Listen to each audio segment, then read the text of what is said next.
Hello বন্ধুরা, আমি Sudip and welcome to Filmi retake. এখন আমরা একটা ইন্ডিপেন্ডেন্ট শর্ট ফিল্ম নিয়ে কথা বলবো, যেটার পরিচালনা করেছেন ত্রিদেব। এবং এই যে শর্ট ফিল্ম, এটার নাম হচ্ছে অভাগীর স্বর্গ। এটা বেসিক্যালি শরৎচন্দ্র চট্টোপাধ্যায়ের যে অভাগীর স্বর্গ ছোট গল্পটা আছে তার উপর বেস করে নির্মাণ করা হয়েছে। তো এই শর্ট ফিল্মটা আমার কেমন লাগলো, এইসব বিষয়ে থাকবে দীর্ঘায়িত আলোচনা। দেখুন, অনেক সময় অনেক ইন্ডিপেন্ডেন্ট কাজ আসে, অনেক শর্ট ফিল্ম আসে যেগুলো আমরা দেখি, ভালো লাগে, সেগুলো নিয়ে কথা বলি। বাট এই শর্ট ফিল্মটার মধ্যে তার একটা সিনেমেটিক অ্যাপ্রোচ দিয়েছে, এবং ডিরেক্টরের আমি আগেও একটা সিনেমা দেখেছি, তিনি এই সিনেমা ব্যাপারটা জানেন। তার সিনেমা দেখে, তার ফ্রেমিং দেখে, তার যে প্রেজেন্টেশন দেখে সেটা কিন্তু বোঝা যায়। এবারে এই যখন একটা সিনেমেটিক রূপান্তর আমরা দেখছি, তার মধ্যে শর্ট ফিল্মের মধ্যে তারা যেভাবে লার্জার দেন লাইফটাকে ক্রিয়েট করার চেষ্টা করেছে, একটা সিম্পলিসিটিকে মেনটেন করে আমরা গ্রাম্যতাটা দেখাচ্ছি, সেই পিরিয়ডটাকে দেখাচ্ছি, সেখানে যে সমস্ত জিনিসগুলো হতো একটা অভাগী তার, বা আমি যদি কথা বলি একটা গরিব মানুষ, তার যে চাল, তার যে মানে সেট, সেগুলোকে খুব সুন্দরভাবে রিপ্রেজেন্ট করে, যার জন্য এই সিনেমাটা খুব বাস্তব হয়ে ওঠে। আমরা যেন প্রত্যেকটা জিনিসকে খুব ইজিলি কনজিউম করতে পারি, যার জন্য কোনো অসুবিধা হয় না সেই জায়গায় লোকোমোট হতে, সেই পরিবেশটাকে ফিল করতে। তো এই শর্ট ফিল্মের বেশ কিছু দিক আছে যেগুলো আমার খুব ভালো লেগেছে। দু একটা জিনিস নিয়ে আমার আলোচনা করার আছে, সেটা আমি পরে করব। তো আমার মনে হয় এই গল্পটা নিয়ে আলাদা করে বলার কিছু নেই। কম বেশি প্রত্যেকে ছোটবেলায় পড়েছে, বড়বেলায় পড়েছে, ইউটিউবে অনেক হয়তো এর অ্যানিমে আছে বা অ্যানিমেশন আছে। বাট এই যে একটা টোটাল সিনেমেটিক আকারে পুরো গল্পটাকে প্রেজেন্ট করা এবং তার মধ্যে একটা সিনেমেটিক ফ্রিডম আনা, সেগুলো অবশ্যই নিয়েছে, এবং সেগুলোতে আমার মনে হয় সিনেমাটা ইনহ্যান্স হয়েছে। এই সিনেমা যেটা প্রথম পজিটিভ পয়েন্ট, সেটা হচ্ছে সিনেমাটোগ্রাফি। এখানে যেভাবে ফ্রেমগুলোকে ইউজ করা হয়েছে, তার প্রত্যেকটা প্রপকে যেভাবে ইউজ করা হয়েছে এবং যেভাবে রিয়েলিস্টিক ম্যানারে সেগুলো ইউজ করা হয়েছে, সেগুলো অনবদ্য। একটা জায়গা আছে যেখানে ঘুটে দিচ্ছে, সেখানে যে কাঁচগুলোতে চুল আঁচড়াচ্ছে, যেভাবে ভেঙে ভেঙে আছে, সেই জিনিসটাকে দেখানো।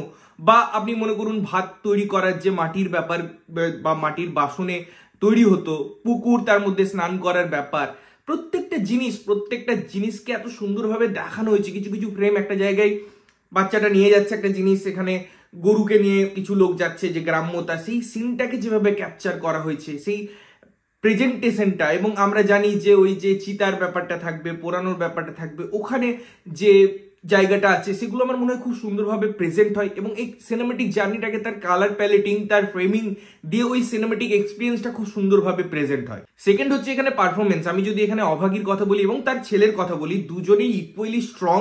এবং বাচ্চা ছেলেটা যেভাবে তাকে প্রেজেন্ট করেছে, যেভাবে সে পুকুরে এসে ঝাঁপ দিচ্ছে, সে যেভাবে মায়ের কাছে বসছে, সে যেভাবে আচরণ করছে, গাছ কাটার সময় সে যেভাবে যাচ্ছে, একটা স্নিগ্ধতা আছে। এবং যখন এই স্নিগ্ধতাটা আসে, তখন তার ওই ক্যারেক্টার, ওই ফেসের মধ্যে বেশি কিছু এক্সপ্লোর করার থাকে না, আপনি অটোমেটিকলি ওই ক্যারেক্টারটাকে ভালোবাসবেন। এবং মায়ের ক্যারেক্টারটাও আমি যেমন বলছিলাম, ওই যে মুখে ভাত লেগে আছে, সে যখন কথা বলছে, সে যখন পুরো জিনিসটাকে দেখছে, ওই ব্যাপারগুলো খুব ক্লোজলি, খুব ডিটেল ম্যানারে প্রেজেন্ট করা হয়েছে, বা পুরো টিম প্রেজেন্ট করতে পেরেছে। তো এখানে পারফরমেন্স খুব অল্প পরিসরে আছে। শর্ট ফিল্মে তো হিউজ কিছু করার থাকে না, বাট তার মধ্যে অত ছোট জায়গায় জিনিসটাকে গুটিয়ে নেওয়ার জন্য আমার মনে হয় সেই লেয়ারটা খুব সুন্দরভাবে দেয় এখানে অভিনেতারা।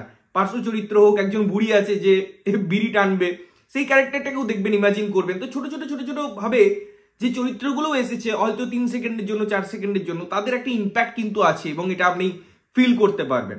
এর টেকনিক্যালস আমি যেমন বললাম খুব স্ট্রং, বিজিএম দারুণভাবে ইনহ্যান্স করে পুরো ম্যাটারটাকে, পুরো জায়গাটাকে। এবং যে গল্পটা ছিল, মূল বক্তব্যটা ছিল, সেটা খুব দারুণভাবে প্রেজেন্ট হয়। আপনার জায়গায় ওই অডিও ভিজুয়াল এক্সপিরিয়েন্সটা আপনি ফিল করতে পারবেন।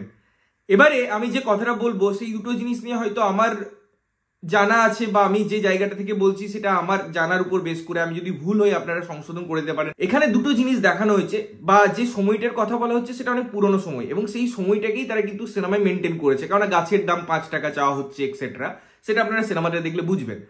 বাট ওই সময়ে না, সাধারণত আমার যেটুকু নলেজ আছে, যে বাড়ির মহিলারা শ্মশান ঘাটে যেতেন না।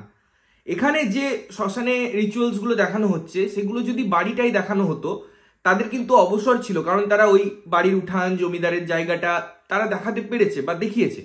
তো আমার মনে হয় আরো রিয়েলিস্টিক হতো ব্যাপারটা। ওই পুরো জার্নিটা, একটা টেকের একটা ব্যাপার আছে অবশ্যই, যে পুরো ফ্রেম নিয়ে আসছে এবং অভাগিনীকে তারা রিভিল করছে, সেটা অবশ্যই সুন্দর ট্রিটমেন্ট।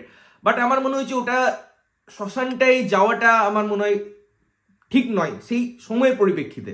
যদি যেত তারা, আমার জানা নেই ঠিক, এটা হয়তো আপনারা আমাকে কারেকশন করে দিতে পারেন। সেকেন্ড, এখানে দেখানো হয়েছে একটা জায়গায় যে এক জায়গায় কীর্তন হচ্ছে, যে অনুষ্ঠানটা হচ্ছে সেই সময় যে অন্তিম সংস্কারটা হয়, পাশে ওই কালো পরে সেই ক্রন্দন করার লোক আমরা অনেক জায়গায় দেখেছি, বালিকা বধূ এই সিরিয়ালগুলো দেখানো হতো। তো এটা রাজস্থানে বেশিরভাগ ক্ষেত্রে হয়, ওই দিকের এটা কালচার। বাট বাংলার প্রেক্ষাপটে এটা হয় কি না এটা সত্যি বলতে আমার জানা নেই। যেটা হয়তো একটা সিনেমেটিক লুক ফিল এই গুড ব্যাপারটা দিচ্ছে, বাট সেটা জাস্টিফাই করে কিনা সেই সিচুয়েশনটাকে, সেই সময়টাকে, বা সেই কালচারটাকে, সেই রুটটাকে, এটা আমার জানা নেই। এই দুটো জিনিস আমার দৃষ্টিকটু লেগেছে। আরেকটা কমপ্লেন আছে আমার মেকার্সদের, একটা জায়গা থাকবে যখন তাকে চুপ করাবে এবং তারা আবার কাঁদাটা শুরু করবে, ওই সিনটাকে যদি আরেকটু এলাবোরেট করতো তাহলে পরে আমার মনে হয় একটু আমাদের অডিয়েন্স হিসাবে ওই জার্নিটা ফিল করতে পারতাম। ওটা হঠাৎ করে সিনটা কাট হয়ে যাচ্ছে, তার ফলে ওই ফিলটা আমরা নিতে পারছি না। ওইখানে একটা জায়গা আমার মনে হয়েছে বাড়ানোর দরকার ছিল। এছাড়া এই সিনেমাটা আমার কাছে একটা অবশ্যই মাস্ট ওয়াচ সিনেমা। আমি প্রত্যেককে রেকমেন্ড করবো, তোমরা যদি শর্ট ফিল্ম দেখো, এটা মাত্র 22 মিনিটের একটা সিনেমা, অবশ্যই তোমাদের ভালো লাগবে এবং তোমরা দেখে এসে জানিও যে তোমাদের কেমন লাগলো।